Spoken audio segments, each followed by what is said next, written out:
Welcome to topic 6 of the eSkillful Means program, entitled Leadership. When we hear the word leadership, we're always thinking of people who are leading others.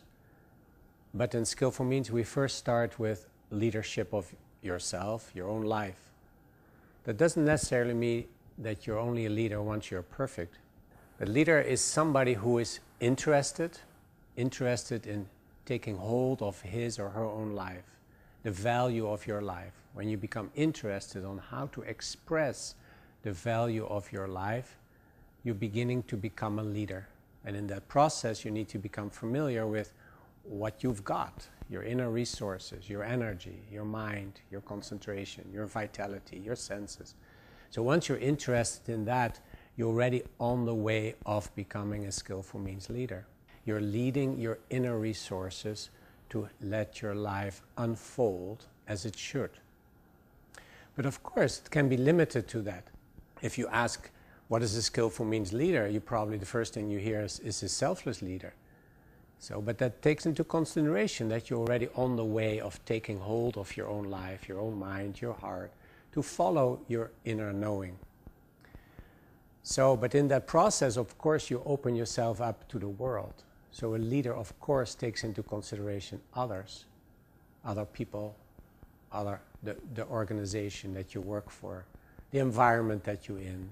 Eventually, a leader is somebody who takes the whole into consideration. Like you can be a leader at home if you ask, how can we make this a harmonious family? You're not a leader to make it happen, but the leader is the one to lead the way. How can we make life at home more harmonious? What are the conditions for that? What are the ingredients for a good relationship? So once you start asking questions, you are leading the situation to a better one. It's not necessarily leading others, you're doing it together. So a selfless leader means somebody who takes in consideration him or herself and everything else. So you never have to give up on yourself. You're not becoming a martyr in Skillful Means. On the contrary, you become very powerfully embodying all your inner resources. And in excavating your inner resources, you of course take the resources of others into consideration. It's like everybody is equal and at the same time unique. How to deal with that? That is a leader doing that. It seems that if you are really embodying the first 5 topics, you're already on the way to become a Skillful Means leader. So take into consideration if the first 5 topics, if they're already beginning to get into your blood and bones, they're already there, but are they coming forth? Or are you skimming over the surface, waiting for the next lesson, and not really taking it in? So Skillful Means is to awaken what's already there. Does it show already, the first 5 lessons? Does it come out already? Then you're on the way to become a leader. A leader of a situation means trying to make it better, not to be caught up in recurring obstacles, but trying to make it better. Having a positive mind, not as an attitude, but because you know that the mind is open. So in this lesson, we discuss some standard leaderships, but that's only a way to help you look at how you don't want to be.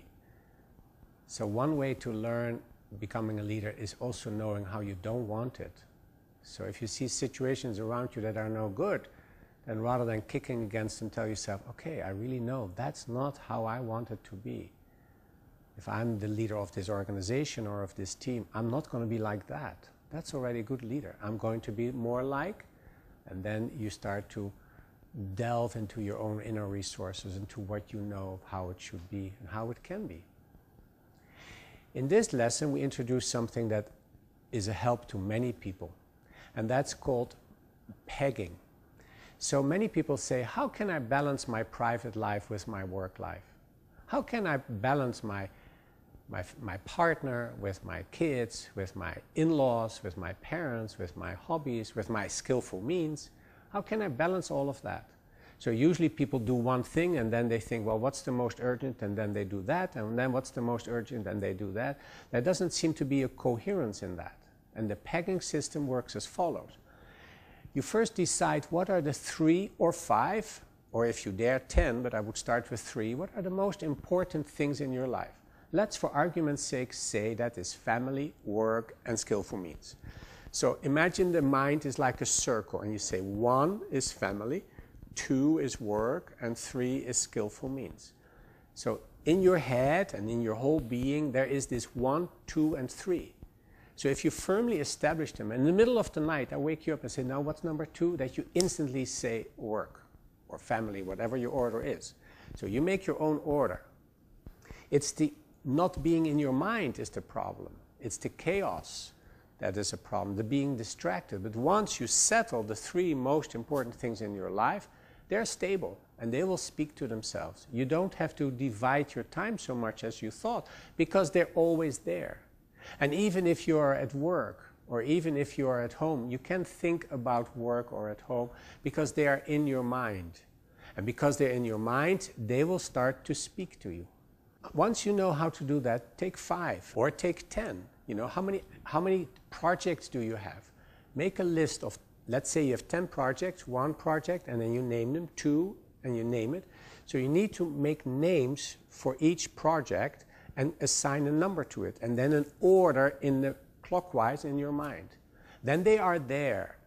And once they are there, they will start to be stable, and you'll give them attention when it seems suitable.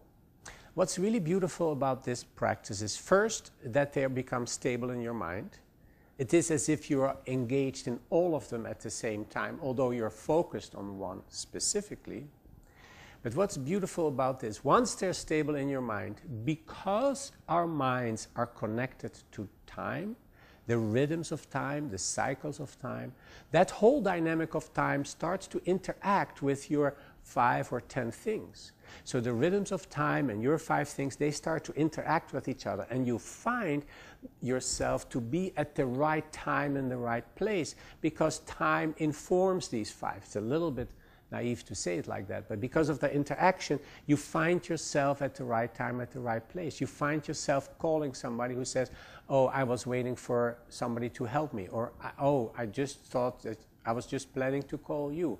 Those simple things. So watch for the little feedback that you get on if it works. Or a manager might find himself in an area where he didn't plan to go, but once he or she is there, there's a problem, and you are just showing up at the right time. That is because they're in your mind and time interacts with them. So try to learn pegging, because it gives you stability. It loses this feeling of I don't have enough time for anything.